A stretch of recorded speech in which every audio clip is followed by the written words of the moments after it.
and welcome to DFS Coach Talk. It is Thursday, December 10th, 2020. I am Andrew Hansen alongside Shane Caldwell, and this is an exciting episode for us because it's our running backs preview for the Week 14 main slate, but we're also going to build a full lineup on FanDuel towards the end of the show that you can use in your contests on the main slate in Week 14. It's the first time Shane and I are going to do this, so we encourage you to use the lineup, give us feedback, and then hopefully we can talk next week about how much we all won with this lineup. It'll be a lot of fun. You ready for that, Shane?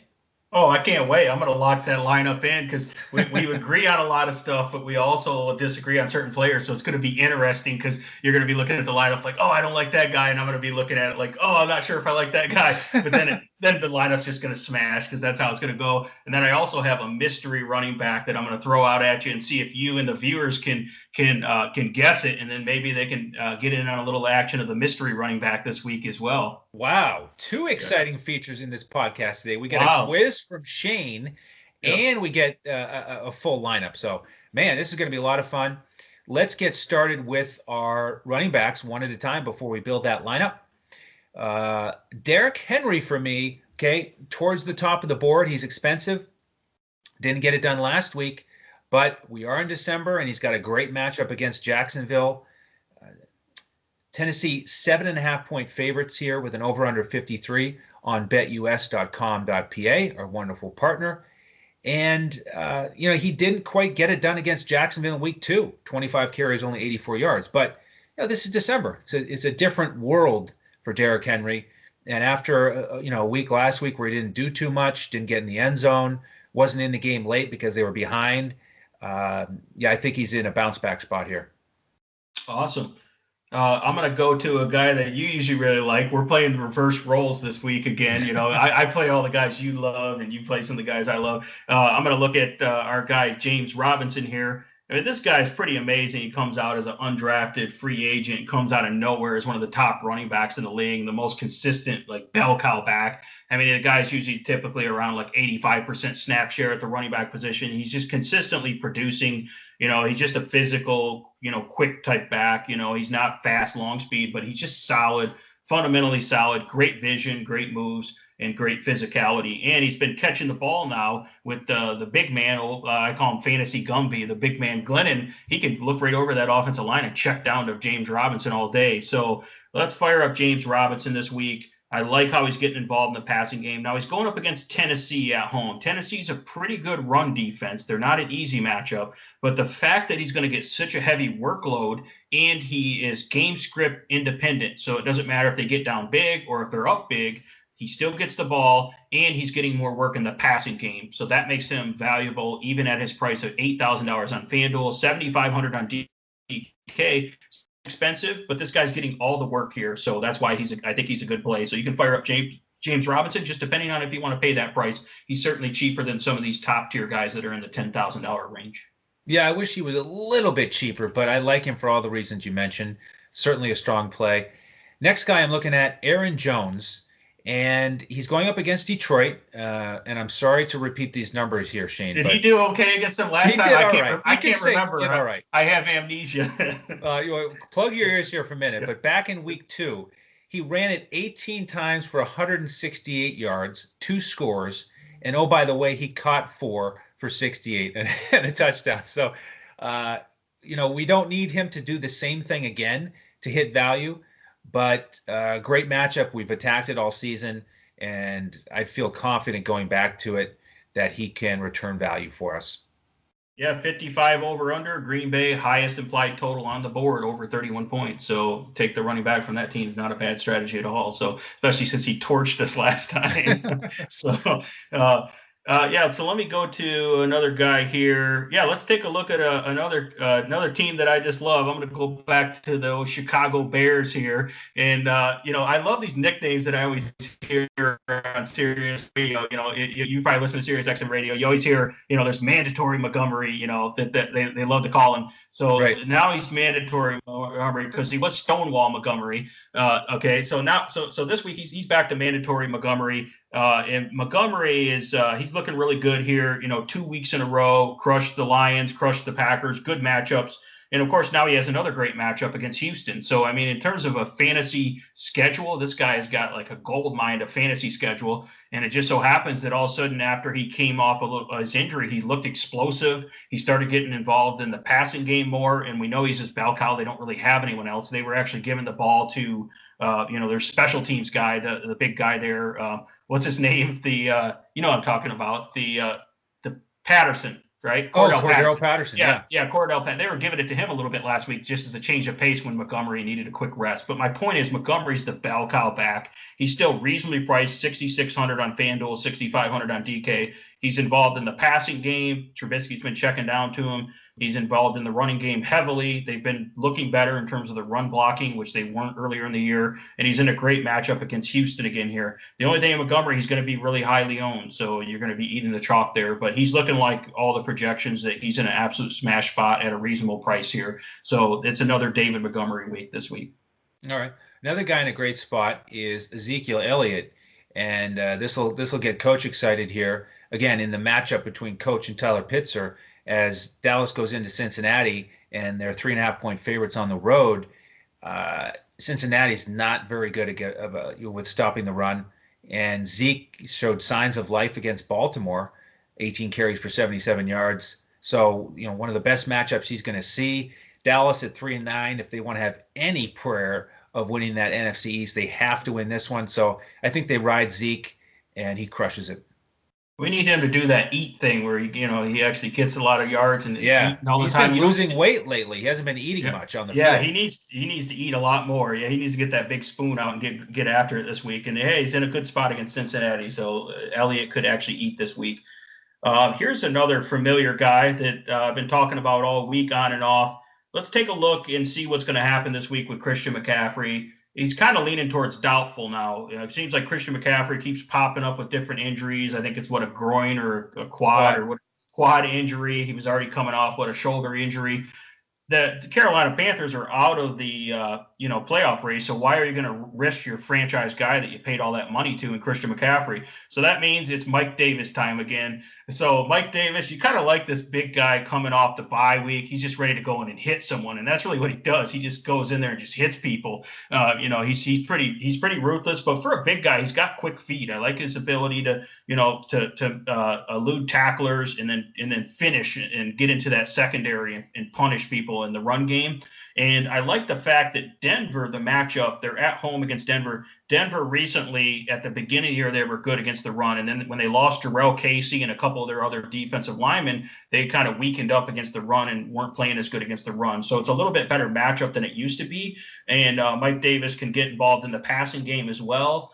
In that Christian McCaffrey-like role. And he's pretty affordable, 6,800 on FanDuel and 6,400 on DK. So this is a week where you're going to have a fresh Mike Davis in a good spot against Denver at home here. And I think that he's looking for a heavy workload, and he's going to produce here. And probably fairly low ownership as well, because people were originally thinking about playing Christian McCaffrey this week, but now he's likely going to be out as we look at it here on Thursday. So it's another Mike Davis week this week is what I'm looking at. Okay. I'm looking at some Wayne Gallman ownership this week, and am I interested in him because he ran for 135 yards against Seattle? No, I'm not. Most of that coming on one long run. The reason I'm interested in him is because he's got a great matchup against Arizona, bottom 10 in terms of rushing yards allowed per game, and he's so consistent the last 4 weeks between 14 and 24 carries each week.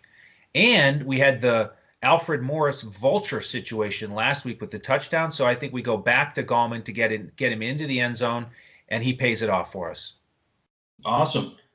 So I'm going to go to another guy that I really like. I've liked him all year, and he's finally starting to get a little bit of the workload here. We'll see. And you know what? He's so explosive. He doesn't even need the full workload since the coaches don't like to give him the ball always. I'm talking about Jonathan Taylor.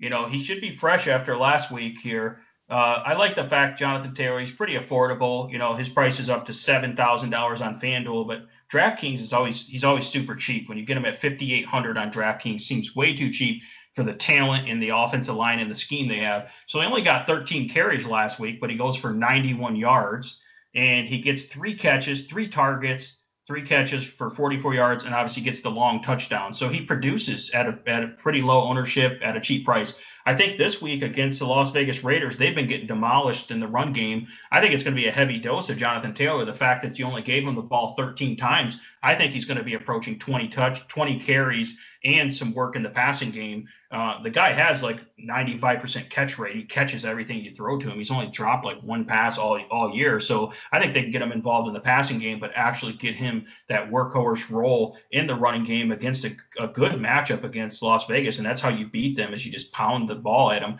I mean, yeah, they're weak in the secondary, but you don't really want Phillip Rivers dropping back too many times and risking throwing those those weird looking, throws that he throws out there. It looks like a lame duck kind of throw. So if I have this offensive line and this guy, I'm not saving Jonathan Taylor anymore. Let's make a playoff run here and let's feed the guy, and I think that's what's going to happen. So I'm all over Jonathan Taylor this week at a reasonable price in a great matchup. And in terms of talent in the offensive line in the matchup, this is all lining up pretty good for me. Okay. Well, something else that's lining up good from my perspective is my final pick here for running backs, who might actually be my favorite in terms of value, and that's Myles Gaskin. Only 5,600 on DraftKings. Everybody else around him on Miami is injured in that backfield, so it should be his backfield again alone. Going up against Kansas City, they're 27th on the year in rushing yards allowed. And Gaskin, one of the best running backs at catching passes. And look at what Carolina did against KC. That's one of those things that stood out. They had 15 receptions for their running backs against Kansas City. And, Miami's another team that will look to attack in that way. So I think Gaskin catches a handful of balls, gets a bunch of carries, and has an outstanding performance against Kansas City. Yeah, it seems to be game script independent. They give him the ball no matter what, because it's potential they can get down against Kansas City. But that's the great thing, is he can just catch a bunch of balls in the comeback mode. So awesome. How about we go with the mystery player now? Okay. So the mystery player in this case is a guy that's going to be lower owned, that people aren't really thinking about, but I think is in a smash spot here and potential for a huge breakout game. Which this guy's done it before. But with all these great plays that we've been talking about, no one's talking about this guy. No one's thinking about him as much. And that's why he's he's a mystery player in that regard, but he's just a good sneaky play here. A couple things about this guy. I like to look at Pro Football Focus's rushing grade. They grade every player. His rushing grade is 82.3, which is superb, by the way. That's fifth best in the whole league. So he's the fifth best graded running back in the entire league. He's fourth in rushing yards in the entire league, okay, for 820 rushing yards. You can't look it up on your computer now. No cheating. Okay, because you can look these up. Fourth in rushing yards at 820 yards. And look at this yards per carry. This is pretty impressive, 5.1 yards per carry. And it's not like he's only had a couple, carries. He's got 820 yards, right? Sounds like a pretty good running back. Like, I'd like to play that guy. His team is a big favorite this week. They are favored by, 6.5 points. Okay, I think I know it. In a pretty good matchup. I'm here. ready. Yep. Okay. And I'm just going to give a couple other stats for you. Okay. A couple more clues. Yeah, I gave you a pretty easy one there. About 3.5 weeks ago, this guy rushed for 192 yards and a touchdown. That's pretty solid. And his team also has a 58% run blocking advantage, which is only second to Jonathan Taylor's offensive line, the Indianapolis Colts, another guy I like here. So it sounds like this guy's in a pretty good spot, and it sounds like you've guessed the guy, because already know I like this guy. There it is. That's who he is, Ronald Jones. It is. So yeah, awesome. I like that because the clues got a little bit easier. The 820 yards, I just started thinking about guys who that could be, and he popped in my head. And then the 6.5 point spread gave it away. So yeah, that was an easy one there. So his price here is reasonable, 6,300 on FanDuel and 6,100 on DK. People don't really think to play him on DraftKings because he doesn't catch a lot of passes or anything.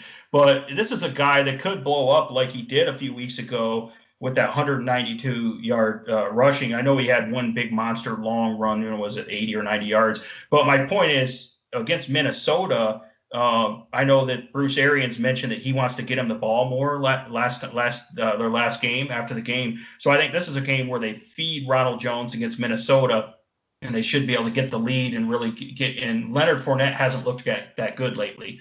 And if you just look at their offensive line against Minnesota's defensive front against the run, they're not that great. So I think this is a game where you take advantage of that run blocking advantage. And you're really pounding the ball with Ronald Jones as they get into that playoff mode where they really develop that running game. And that's what teams want to do. You know, you don't want to have Brady throwing 40 to 50 times a game, even with those targets. So I look for Ronald Jones to have a great game this week, and he's super low owned, and I like his price as well. So, and he's definitely an under the radar type guy. You don't hear anyone talking about him too much this week. Excellent.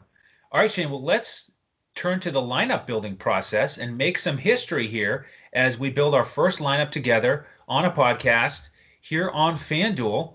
Okay, we're going to alternate back and forth. You pick a player, and you're going to sort of set the direction of this team by doing it, and we'll see if we can adjust. And in the old two brains are hopefully better than one scenario, let's see what we can come up with. Okay. I'm going to start there at the quarterback position, and I'm going to go, my favorite matchup that, I love here is I want to go up against the old Jacksonville Jaguars secondary here. And Ryan Tannehill is not too shabby himself here. So I'm going to lock in Ryan Tannehill here at FanDuel at 7,900. I love that price, and I love the matchup. Okay, good. Yeah, I love that matchup as well. I think I'm going to let you pick your favorite target for him, and I can work my way around this and get in one of my favorite plays here. You know what? I think I'm going to spend up here with my first player because I've got some other guys I like where I can save a little bit of money. And I'm going to DK Metcalf to hopefully have a monstrous game against the Jets. Like you said, maybe he'll have it in the first half. But I think it's a DK Metcalf week, so we'll get him in here at 8,600. He's going to look like Darren Waller did against the Jets. Exactly. A man among boys. Yeah. Okay, so I'm going to save a little money with our stack here. I'm going to go with the guy. I work in Kalamazoo, Michigan here, where this gentleman went to school at Western Michigan, and who was a stud there. And I'm talking about Corey Davis, and I think he's way too cheap in this matchup. And this guy's on fire right now, and he's only 6,800. And we're going to need to have a reasonably priced guy because we already got some expensive guys on the team. So I'm locking in Corey Davis to stack up here with Tannehill. Okay. All right. So I got options here. We don't have a running back yet. Why don't I get in my favorite running back? I was just talking about his price on DraftKings. Myles Gaskin, he's 6,000 on FanDuel. The receptions won't be quite as valuable here, of course, but that you just can't beat the price tag for a guy that bell cow back in a good matchup. So let's get Gaskin in here for 6,000. Yeah, I think that's a nice money saver here for us. So, let me think of what other position I want to go to. I'm going to see if I can lock in this cheap defense that I like right now. And there is a cheap defense that should allow us to spend up elsewhere, and that's going to be the Carolina Panthers. I like how the Carolina Panthers are coming off a bye here against Denver. I think Drew Lock can throw a couple pick sixes maybe here, $3,400. So I'm going to lock them in at our defense, the Carolina Panthers on FanDuel here. Oh, interesting. Wow. So are you setting this up for a Mike Davis Carolina Panthers combo? Do I want to interfere with that, or do I want to let it go? You can go wherever you want. I don't have to have the defense running back stack. So you go wherever you prefer here. It gets a little trickier as we get towards the end of the build here. Yeah, no matter what I do, you can still get Mike Davis in there at the flex if I go with a running back. Yeah.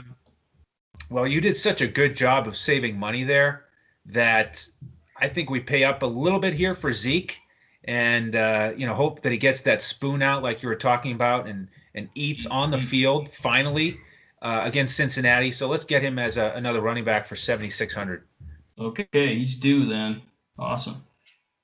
All right. We're going to have to keep an eye on the injury report. They said he was limited. I think he's fine, though. Yeah, I said he was limited in practice. I think it's just precautionary, so he's fine. Okay. Let me take a look here because it's going to get a little tricky here towards the end here, and I'm going to see what kind of – I'm kind of looking at the wide receivers here and see what kind of wide receiver we can afford. We got to have one more receiver at some point. I know. I'm just wondering – give me a second here to see. I don't know if that's going to work. No, I was going real high here. Give me 1 sec here. Yeah, you know what? I think I'm going to go. That doesn't look good either. All right. You know what? Let's go with something a little different here. Let's go with Chris Godwin. He's, fairly expensive, but kind of a middle tier price. And that's going to put us a pretty tight salary for the tight end in the last flex, but we can do it. So I'm going to go Chris Godwin at 7,400. Kind of an interesting lower owned play there, maybe. Okay. Wow. So yeah, this is a lot of possibilities here with one tight end and one flex to go. One of Yeah. my favorite spots to be in. It's really more on DraftKings where sometimes I'll play two tight ends. I don't usually do that on FanDuel.